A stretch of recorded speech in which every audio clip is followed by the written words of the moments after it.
Our third and last session will look at the ESG data available for investors, the correlated new reporting frameworks for companies who are looking to manage and report on their ESG performance. And please welcome our four panelists in this session. Mr. Dror El-Kayam, on behalf of the Environmental, Social and Governance Group at Bloomberg. Mr. Jeff Cohen, Institutional Product Strategist at the Sustainability Accounting Standards Board, known as SASB. And Ms. Elise Attal, Institutional Affairs Manager at Vigeo, Eiris, Vigeo, right? And Noga Levtzion Nadan, the CEO of Green Eye and founder and partner of Value Square, Responsible Investment Fund.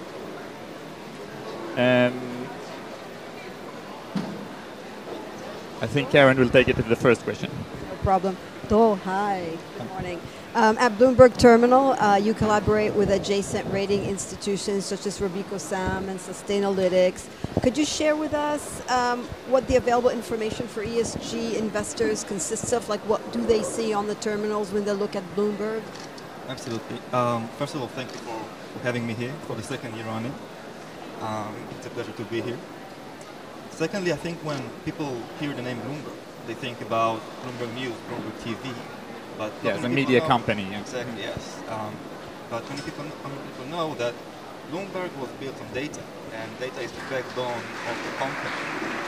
ESG is just another data set that we consider that it's very popular at the moment, but it's quite unique when you compare it to fundamentals, to fixed income, or any other traditional data out there. So a bit of an overview and a background of what we do in this space. We basically onboard data or collect data for over 10,000 companies, 900 indicators going back 10 to 15 years. And this data ranges from GHG emissions to gender pay gap to board structure, basically everything falling under the ESG umbrella. Now, in addition to that, we know that the data is so diverse in the market, so we try to come up with tools that allow our users to consume the data in a more efficient manner, like carbon footprinting or SDG exposure, and so on and so forth. So like an example, if I'm a portfolio manager and I want to measure my environmental impact on my portfolio, I can pretty much just drag and drop a portfolio of stocks, get a benchmark and see and scope out, the biggest emitters in my portfolio, and perhaps also create some engagement opportunities with these companies. Now, we talked about Sustainalytics and other rating providers. So this is also something that Bloomberg take very seriously. We have strong collaboration with different ESG ranking providers like Sustainalytics and RobecoSAM, ISS. And this basically allows our users to get a more complementary data on whatever is already collected via Bloomberg. Now, it's mainly used for screening purposes, and also if I'm in investor relations, I can see my ESG profile, not just from the data that Bloomberg collects, but also is derived from scores and ranks from different providers. I think from the investment community itself, this is something that we have identified recently.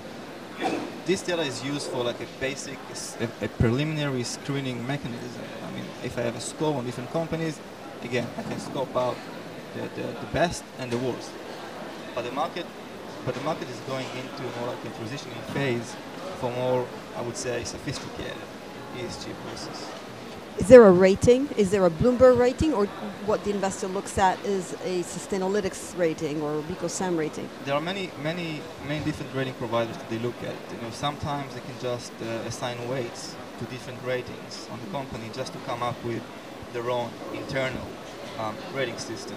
But again, I think currently we're seeing more transitioning phase into more complex or sophisticated ESG framework with this investment community. What drove Bloomberg to do this? What was the thinking and drive between taking on ESG into the terminals? So I think in the beginning, well, it's another data set, right? So if it's publicly available, Bloomberg would have it, or Bloomberg would want to have it. Since 2015, we've seen a very increase in demand in the ESG as a whole, in the ESG area in Bloomberg. We've seen 100% annualized growth in the demand for this data. And it's pretty much also aligned with the market itself. So that's amazing. Like 100% each year from 2015. Annualized, yes. That's a lot. Yes, that's a lot. And it's pretty much in line also with the growth in ESG funds, in the growth of ESG or sustainable asset under management, green bond issuance, and UNPRI signatures, etc. So it's pretty much in line with this trend.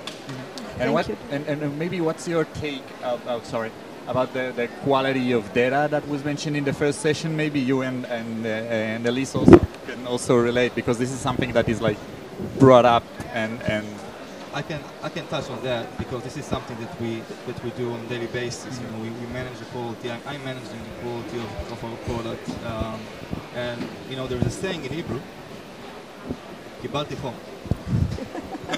Try to translate it. That's impossible. In direct translation. In direct translation to English is "I got a fever," and basically it's when you expect one thing and you get a complete opposite, you say "Kibalti chom." And for me, I'm coming from more like a financial background, and the first time I opened the CSR report and compared it to an annual report, you know, I really was in shock, because the data is so sporadic. It can be reported into paragraphs or in a table, and you know, I'm used to structured data. From managing the data, you're managing the expectations. We're lowering the expectations. So there are many gaps. There are many, you know, there is a lag in reporting of ESG, and also I think most importantly is, and again, is where we are going to, and what we want to see is more targeted disclosure, more materiality level disclosure. I think it was touched before as well, different panels. Not every company and not all these ESG factors are material for every sector. So for instance, if I'm analyzing a mining company, PHP, I would probably want to see more about the waste management or the air emissions, whereas data security is something that I would probably have to look at the likes of Vodafone or Facebook. Mm-hmm. So this is, I guess, the differences and the current struggles we have with the data quality. What we expect and we hope to get more targeted disclosure. Thanks. Elise, maybe you're like facing similar challenges within the matters of quality of data, the ESG data that you collect. Yeah, maybe a quick word about Vigeo, Eiris. So we are another ESG rating agency, so global provider of ESG data. So we analyze companies' performances towards sustainable goals and looking at their practices, making sure that they manage the risks. And we, as a data provider, send those data to investors and asset managers that want to identify which companies are the best performer, really. In terms of data, that's for sure. I mean, we are in a world where we are overwhelmed with data, and it's a challenge as well for a company to really be able to really track those data and make them understandable for asset owners and companies. So really what the importance is for us is really to have, it all depends on the methodology, really. The capacity, is it working? Because I'm not hearing myself anymore. Yeah, me neither. Okay. No, I can't hear her either. So I'm the only one? Do you hear me? Yeah. Oh, okay. Great. So the important thing is that the methodology would be rigorous, that they are exhaustive, that we are able to collect more in-depth indicators, and Vigeo Eiris now has like a dedicated methodology to allow that. So of course there are like different disclosure guidelines and so on. So it adds difficulties for companies, and there are more like trends now at the moment with SASB or the Global Reporting Initiative. The integrated reporting and so on, to identify ways of reporting so that the data would be more comparable as well. But we believe that it's also a role as a ESG data provider in the sustainable finance value chain, that we are here to analyze the data and to make it more comprehensive for asset owners and managers of portfolio and investors. Thank you. So Karen, for a few years we've been talking about SASB and who is SASB, what is SASB, and we're lucky to have Jeff today with us. great to hear from you, Jeff. I think it'll be interesting for the team, one, to get a bit of a brief introduction to SASB, as well as a little bit about your mission and how you do things. I think it's a newcomer, which is very interesting for us, and we've been watching you for a few years now. Well, thank you for having me. Just a quick overview. SASB stands for Sustainability Accounting Standards Board. Our mission is quite explicitly that we believe that transparency breeds competition, and that competing along environmental, social, and governance factors that have a financially material outcome for a specific company in a sector will create not only positive financial results, but also beneficial societal results. So we're an independent, not-for-profit organization, and we're designed to solve some of the challenges that Vigeo, Eiris, and Dror from Bloomberg identified in creating consistency, comparability, and an explicit focus on financial materiality for the investor community. So that's a bit of a background on what we were founded to accomplish and how we are trying to accomplish that. Now, ultimately, the one important differentiator is SASB is not a data provider.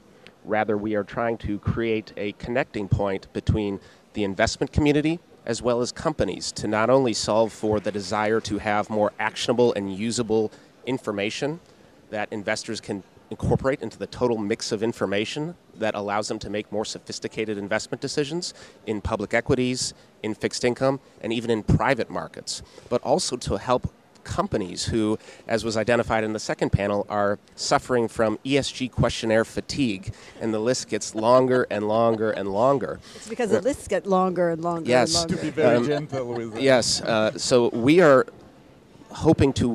actually working proactively with companies to identify, based on the industry in which they operate, what are the factors that are decision useful for them to incorporate into their strategic business decisions, to understand how they can improve their processes and how they would like to communicate factors to the investment community, but to also understand from an investor's perspective how they will take that information and incorporate it into their analysis. So what we have done is developed a rigorous set, 7+ years, finally codified just 2 weeks ago, where we have 77 industries, nearly 1,000 metrics, but only 5 to 13 metrics per industry. Therefore, we are not creating additional reporting burden on the companies, nor are we saying that you have to report on all of them. We say you're a unique company, you're an Israeli company, you're an American company, you're an Australian company, or you're a small, medium, large cap company. You should focus on the factors that matter most to your business. Therefore, we hope to aid the quality of data so that the folks at Bloomberg, Vigeo, Eiris, Sustainalytics, MSCI are able to take the inside-out reported context and create even more robust value-added services. The quality, maybe also the amount, it's like when you're like, as we said, the companies are like used to like thousands of indicators, and you say that's like 5 to 13, you said? That's right. That's a huge change. That's very unique. And very interesting. One more thing I'd like to add. Yeah, if you think about the bias that results in, only very large and mega cap organizations can accommodate all this information.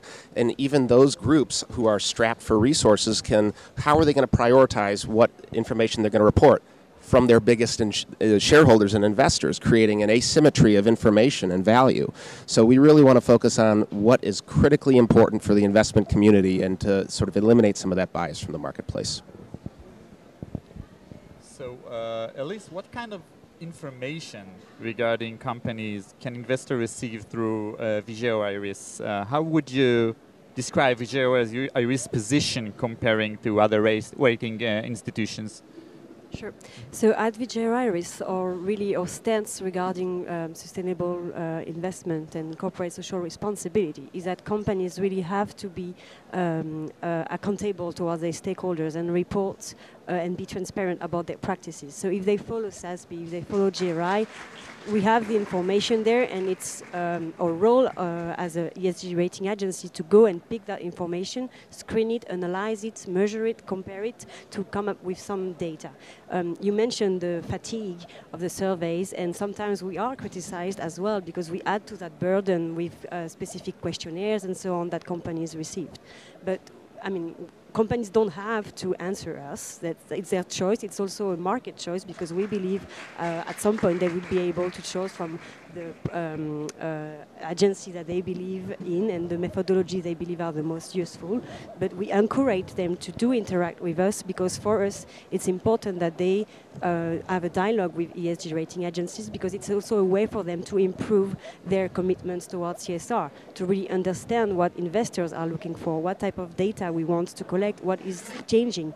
And you mentioned materiality, but materiality is actually changing as well. Stakeholders have different expectations from different parts of the world, and the role of ESG rating agencies as well is to constantly reframe that materiality assessment, to renew it, to make sure that we take into account all the stakeholders' perspective. So our methodology really is renewed like that, and characterized for each sectors that a company is in. Of course, we do not assess the same way a company is from the food sector, from an oil company, for instance. So we do have our own materiality assessments in the way that we ask companies to answer our survey and on the question that we raise to them. It was mentioned before that now the methodology is changing a bit as well to be more forward-looking, as was expressed in the previous panel. The idea now, and what investors are actually asking us, is that we will be able to value both the behavior of a company, what is acting now, how it is mitigating the risk, whether it has controversies or if it's like have like controversial activities, but also whether it's able tomorrow to bring specific goods and services toward the market that will contribute to the SDGs and have an impact. Whether the company is really going to engage and be able to go ahead towards the energy transition, for instance. So now, like our tools that we are developing at the moment on SDGs, for instance, really take this global approach, this three-dimensional approach, and really try to look at impact and measure that and qualify it. So.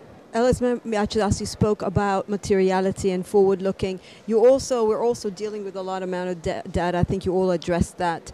How do you look at the reliability? How do you evaluate the reliability of the data? Well, that's a challenge. I mean, if you take the Volkswagen example, which come up in Europe, where we had to downgrade basically the scores that we have been given to Volkswagens because basically they've been lying on their reporting. We can't currently go to each company and check whether the data that they are providing to us is completely accurate. So there will always be some kind of a risk, but it's also responsibility to be really proactive and to monitor that daily. So analysts in our company really like monitor companies on a daily basis and look at the news and the different impact that may have to have like a most accurate reporting. After, I think it also comes to the company responsibility, the fact that they have to be that you have to trust them. It's all about the trust, and for investors as well, they have to trust our data and that it's accurate and that it's validated. So we all face the same issue when it comes to trusting the data. Joe, is that an issue that Bloomberg is facing as well, reliability of data? Normally we also feel like we are not just analysts, but also auditors. When you read the reports, you just want to see if it's representative enough, if it covers the entire assets of the companies. And we also have engagements with companies that ask us to verify the data. Usually we overweight companies that have external auditor on the reports as well. So it's kind of like a check. On the ESG report. On the ESG report, yes, on the emission reports and such. So this is one big thing that we overweight as well. But yes, there's a challenge. There's no doubt about it. There's a high level of trust as well in the report. But I think, from our perspective, we don't want to take any reported data out there. So we do have a few layers of quality checks on the data before it's being disseminated to terminal and enterprise users. And I think, of course, what the report is covering, the amount of assets, the reporting one, is a major aspect in our process as well. And let's go from the data itself to what you can do with the data. And sitting with us patiently, Noga, we have been talking about the data. And can you please share with us how did you build your hedge fund based on the data? And to be more specific, how did you integrate it to the hedge fund? Okay, so after years of being in the side of research and providing the research, this year we moved. We moved the sides. You're a multi-stakeholder. Yeah, we moved sides, and I moved sides, and the idea is to integrate it with financial issues, and I think that's something that is common here. That we understand that the ESG is a good base, and it has to be there, but you have to have some kind of integration with a good financial analysis. So we have, for example, with Clarity Capital, one product that we have a portfolio management. We have with IBI a portfolio management that, again, we bring the ESG, they bring the financial, and we integrate it, and that's the challenge. And we have the new Value Square, the hedge fund, the ESG hedge fund. And the idea here, for example, when we are working on the portfolio and throughout the building of the portfolio, we decided that we want to have ESG integrated totally in. It's not that the ESG is built on the financial. We have some kind of companies now. Not another layer. Yeah, it's not another layer. That's the base. That's the basic. For example, what we do is we take the companies that pass the SDG product from Vigeo Eiris, and it's only the companies that will be or positive or advanced positive, meaning substantial impact. Substantial impact. They'll be good in ESG, so they'll be above average in ESG, and they don't have critical controversies and controversial activities. Covering the first level, yeah. And then you have a pool of companies that you know that at least this is the layer. And after that, we look at them financially, and we find which ones are attractive. Mm-hmm. And then on that, we go back to the ESG and see those specific criteria that could influence, for example, market. If a company main income comes from Africa, and we see that the bribery issue is not dealt properly, we have to look inside it. So it has to be integrated also in the financial analysis. So that's how we work in the team. Noga, can I just add a little bit that to you? Because I think the last point you made was really interesting in that a lot of folks, when they think about ESG, they fail to make the direct connection to very specific company financials, like contingent liabilities, like cost of capital, like expenses and revenue opportunities. And that's part of the reason why there needs to be, at least from a SASB standpoint, an actual body of evidence that connects an ESG factor to a specific financial factor. And yes, it's important both from creating a universe of potential securities in which to invest, but also isolating from a security selection standpoint, a bottoms-up standpoint, to ensure that each of the companies that are made their way into the universe are actually managing to the relevant factor. And how will that adjust your forecasts? How will that adjust the valuation model? That's where really sophisticated ESG investors and those that are focused on it are actually integrating it into traditional financial analysis. Yep.